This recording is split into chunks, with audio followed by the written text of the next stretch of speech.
Jesus falou que aqueles que não voltarem a ser crianças perderão acesso ao reino dos céus. Então, galera, esse quarto estágio, essa quarta fase do seu despertar, a quarta fase do amadurecimento real, a quarta fase do se tornar um ser humano, a quarta fase de se tornar um adulto de verdade, não apenas um adulto, uma criança no corpo de um adulto. A quarta fase, o quarto estágio é chamado de renascimento, ou então é conhecido como a chegada do eu autêntico. Este é o quarto estágio. O quarto estágio, o estágio do renascimento propriamente dito, ele é caracterizado por uma mudança muito profunda, mas longe de qualquer pretensão, longe de qualquer expectativa, longe de qualquer preconcepção. E ele sinaliza o reconhecimento consciente, olha só, reconhecimento consciente, não reconhecimento através do piloto automático. Não o reconhecimento através da identificação com o corpo, com o ego e com a libido. Mas é um reconhecimento consciente da sua verdadeira natureza. Ou seja, você já sabe exatamente o que você não é. Para você realizar o autoconhecimento da maneira mais objetiva, mais eficaz e mais producente, não comece querendo saber o que você é. Comece descobrindo o que você não é. É muito mais importante e é muito mais eficaz para você realizar aquela troca de casca, igual uma cobra troca casca, igual uma aranha troca casca, um escorpião troca casca, né? A cobra troca de pele, né? Você vai trocar de pele nessa hora aí. Essa é a sua hora. Então isso é feito de maneira consciente. Então, meu brother, durante essa fase agora, durante o renascimento, né, do seu eu autêntico, você pode chegar a um ponto no qual aquela fachada, né, que você vinha apresentando para o mundo e para você mesmo, ele começa a ficar cada vez mais distante de você. O desmoronamento que começou na segunda fase, ele agora se completa agora na quarta fase, né? Agora fica praticamente impossível, fica muitíssimo, tremendamente difícil você fingir. Você vai, sei lá, o seu amigo lá te convidou para o churrasco lá na casa dele, conforme você sempre ia e adorava, né? Você vai aceitar o convite, você vai lá, você não vai conseguir fingir mais que, né, que está se divertindo, você não vai conseguir fingir mais que está se interessando pelas coisas que eles falam, sobre aqueles papos que eles têm sobre mulher, sobre futebol. Você não consegue mais fingir, é nessa hora que você começa a recusar convites. Então, fingir vai ficando cada vez mais difícil e uma sensação de desconforto aparece. Se você tentar se conformar, se você tentar se enquadrar nas expectativas sociais, expectativas de família, expectativas de relacionamento que não ressoam mais com o seu verdadeiro cerne, com o seu senso de evolução.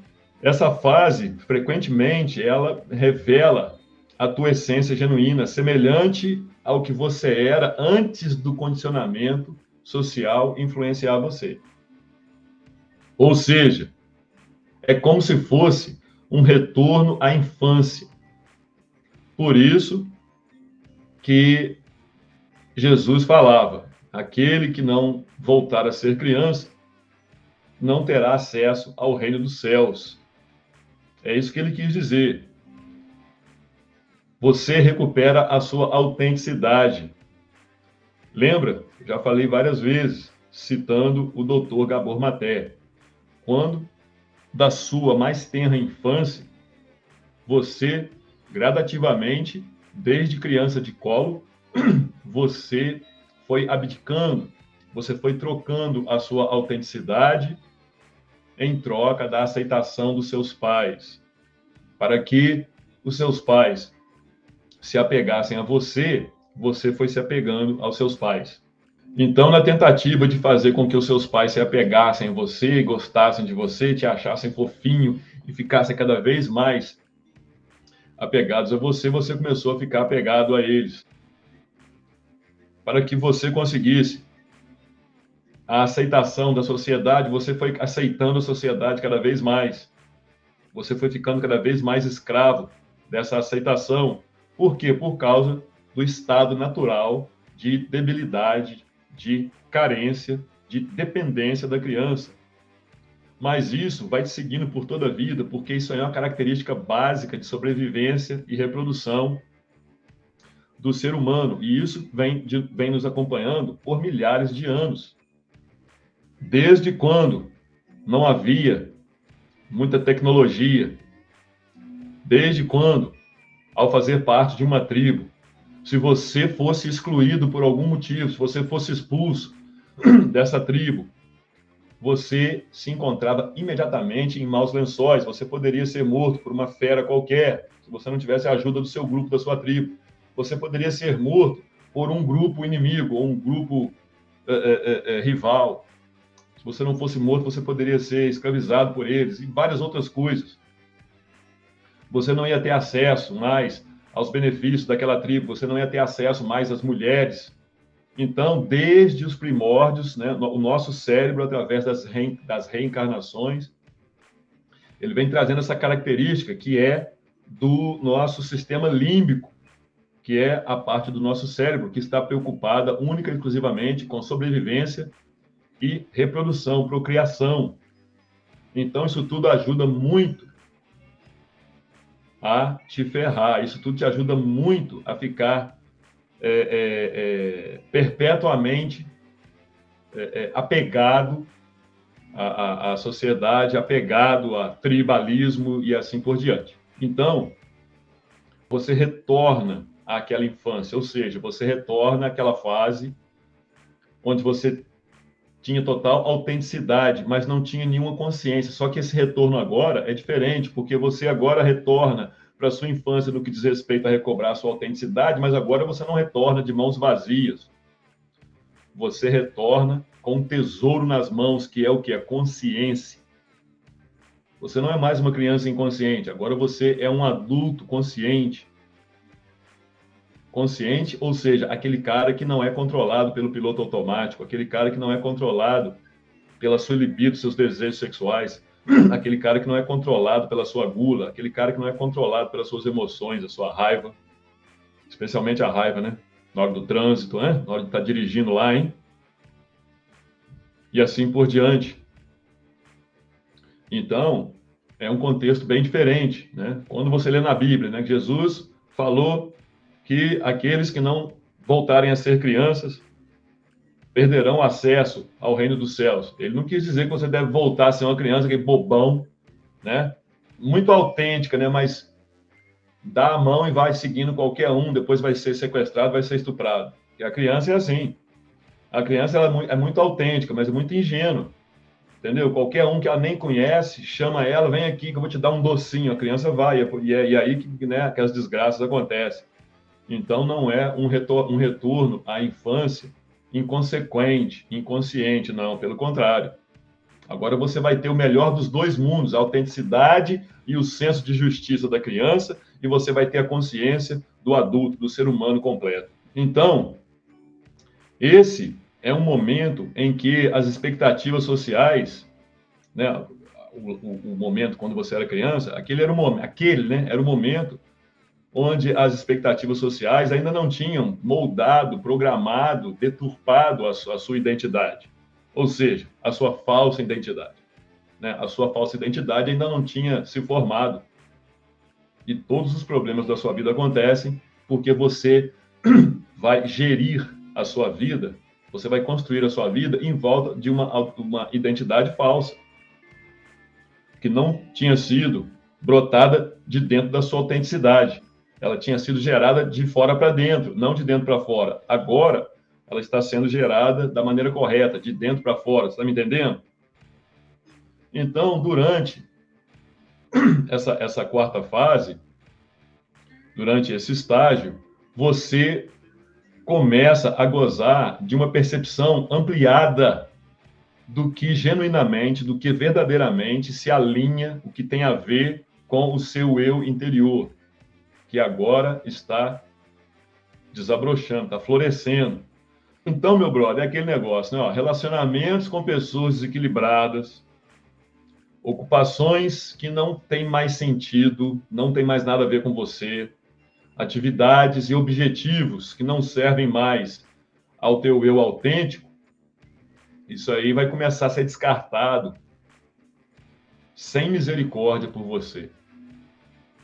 Você vai fazer isso tudo com muita graça, com muita cortesia, mas você não vai mais agora, a partir desse momento agora, não tem mais confusão. Entendeu? Você está apenas no começo da jornada de descobrir tudo que você tem que descobrir de você mesmo, e nós já sabemos que essa jornada nunca termina, mas nesse exato momento da quarta fase, ela está no começo. Entendeu?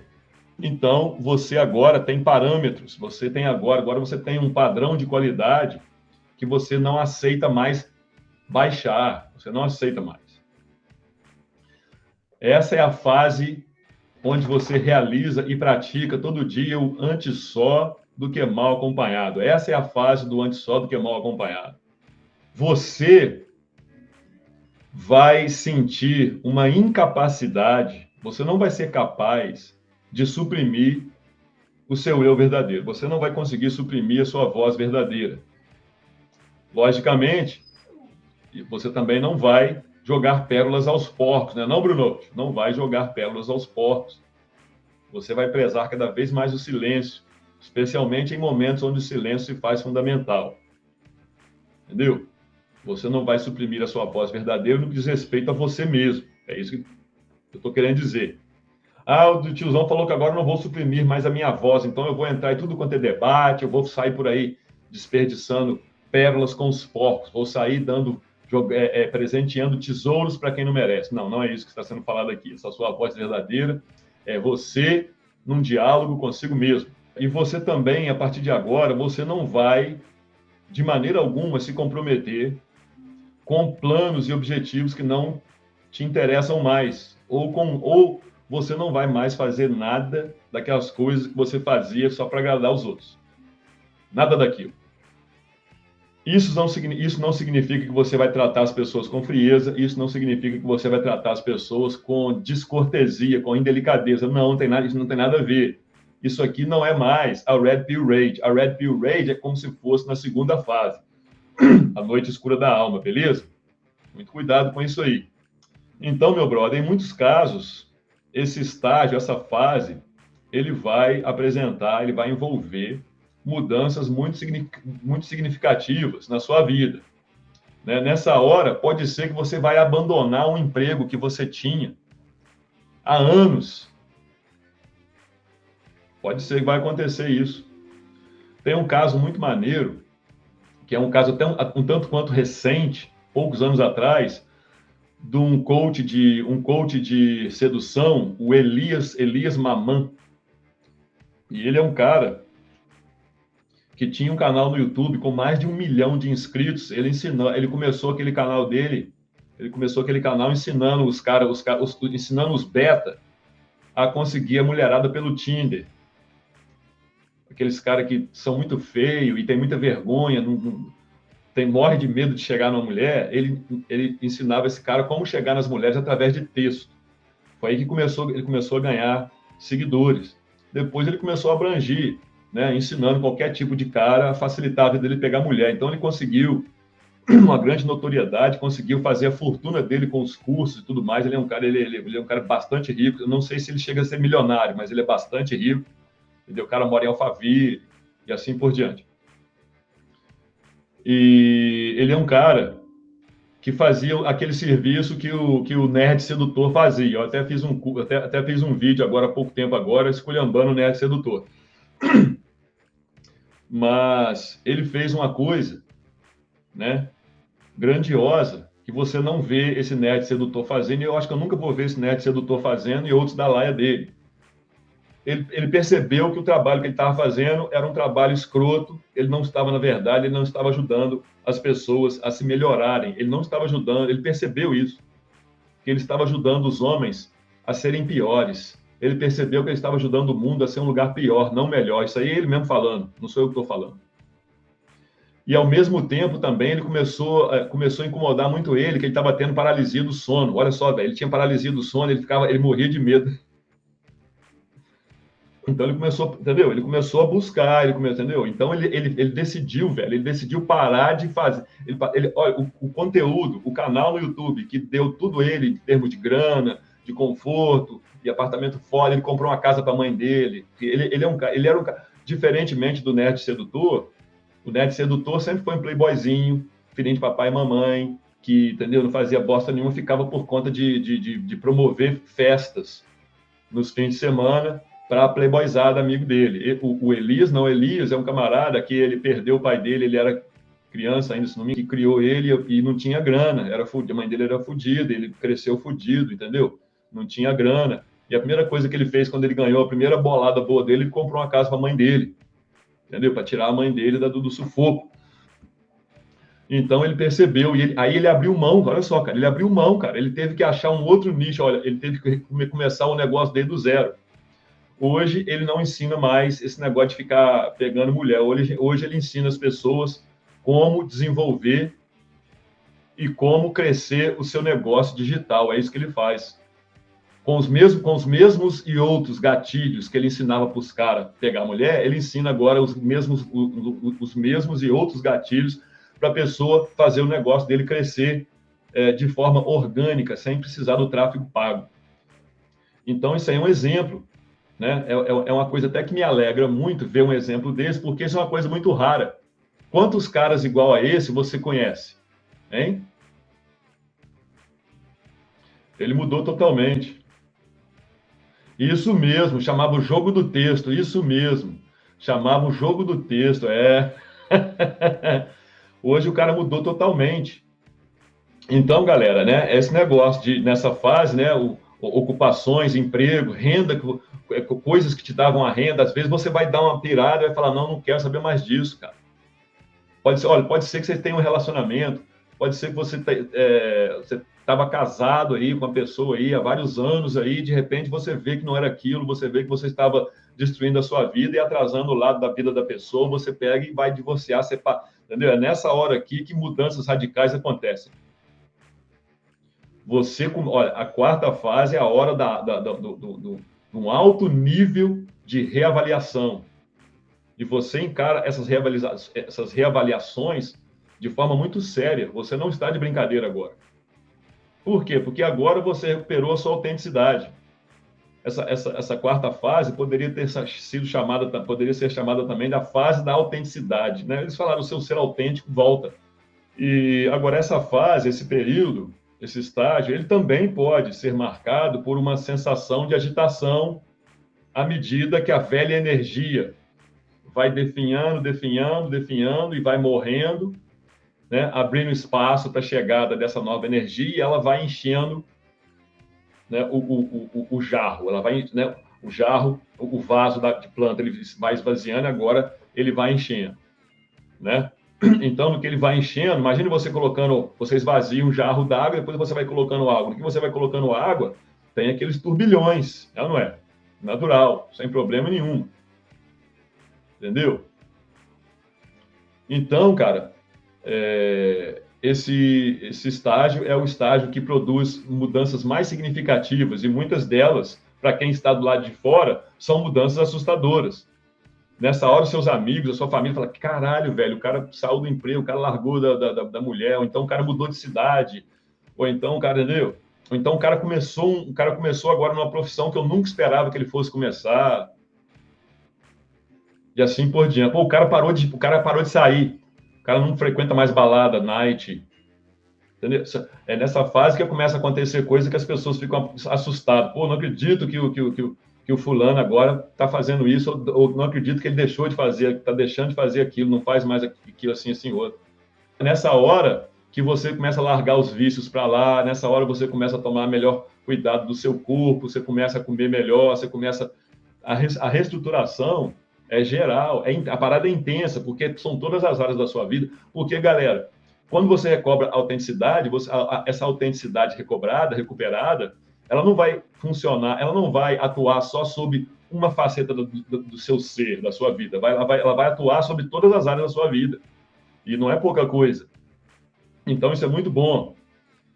Agora, nessa fase também, feridas internas, e especialmente feridas internas antigas, igual eu falei com vocês, que eu relembrei, ainda mais se você usa ferramentas auxiliares, como jejum prolongado, né, e a meditação ativa, e a respiração Ujjayi, e a mudança de dieta e de hábito. Quando vai fazendo essas coisas, pode ser, né, que você vá ter que enfrentar memórias que estavam há muito tempo já escondidas debaixo do tapete, né? Traumas.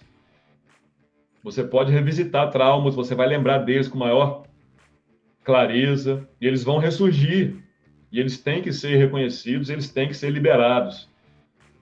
Entendeu? Então, montanhas russas de emoções podem se tornar bastante frequentes. Por isso que eu falo, se você é um cara que você percebe que você tem muita coisa represada, muitas emoções reprimidas, é importante que você entre num processo metódico de catarse. Existem vários tipos de catarse. Existem as catarses leves e as catarses intensas. Catarses leves é você escrever sobre o assunto, ou é você fazer gravar um áudio, você falando sobre o assunto, ou então você encontra com um amigo e você desabafa com o seu amigo, ou então até mesmo um psicólogo, você paga um psicólogo, vai lá e desabafa com ele. Isso aí é um tipo de catarse, são catarses leves. Mas existem certas coisas que só esse tipo de catarse não é o suficiente. Às vezes, se expressar artisticamente, fazer uma música, cantar, faz uma letra contando seus problemas, canta, nem que seja só para cantar no banheiro. Mas isso ainda é coisa leve. Se você passou por traumas mais pesados, só isso não vai bastar. Então, né, é aí que entra o exercício de catarse, do saco de pancada, né? Ou então, se você quiser fazer uma catarse mais profunda, buscar aquele exercício da meditação dinâmica em algum centro especializado de meditação dinâmica com algum sannyasi do Osho. Esse tipo de catarse eu pretendo disponibilizar aqui, porque eu vejo que é cada vez mais difícil você conseguir isso no mundão aí fora, especialmente no Brasil. Em São Paulo está difícil conseguir alguém que realize. Então, eu vou começar a disponibilizar isso assim que a situação aqui estiver regularizada, eu já estiver morando aqui atrás, aqui na propriedade aqui. No que você passa por esse processo de purificação física, emocional, mental, o seu corpo ele pode manifestar sintomas de ascensão, conforme ele vai se ajustando às novas frequências mais elevadas, energéticas, de vibração da sua parte. Esses sintomas, eles vão variar aí, né? Desde uma intuição muito afiada até sonhos completamente, sonhos lúcidos e projeções totalmente lúcidas. E também pode ser que aconteça, igual aconteceu com Elis, você ter, como é que chama mesmo? Catalepsia projetiva, né? Pode acontecer esses negócios. E se você é uma pessoa que não estuda, você pode se assustar com isso. O Elis, ele se assustou com a parada, ele não progrediu estudando aquilo ali, ele correu para uma igreja cristã e aceitou Jesus e parou por ali. Ele simplesmente ora, né? Ele faz orações e parou com seus, né, com os maus hábitos, parou de praticar aquelas coisas que ele praticava e ele melhorou a vibração dele, mas ainda está no meio do caminho, né? Então é por isso que eu falo, não seja exclusivista, seja universalista, porque se você tem, né, paralisia do sono, coisas desse tipo, se você tem se você tem um sonho totalmente, se você tem uma projeção totalmente lúcida e você cai na primeira, segunda faixa do umbral ali, você pode se assustar muito com o que você vai ver. Então, nessa fase, né, essas coisas vão acontecer, você pode ter premonições, sincronicidades começam a aparecer, não que elas não apareciam, mas você não sabia identificar nada, então sincronicidade começa também, e outras experiências metafísicas vão começar a acontecer nessa fase, entendeu? Você começa a se sintonizar em uma faixa muito mais sutil, muito mais elevada e muito mais profunda de si mesmo, e também no que diz respeito à sua compreensão e visão do mundo, entendeu, rapaziada? Esse aí é foi o quarto estágio.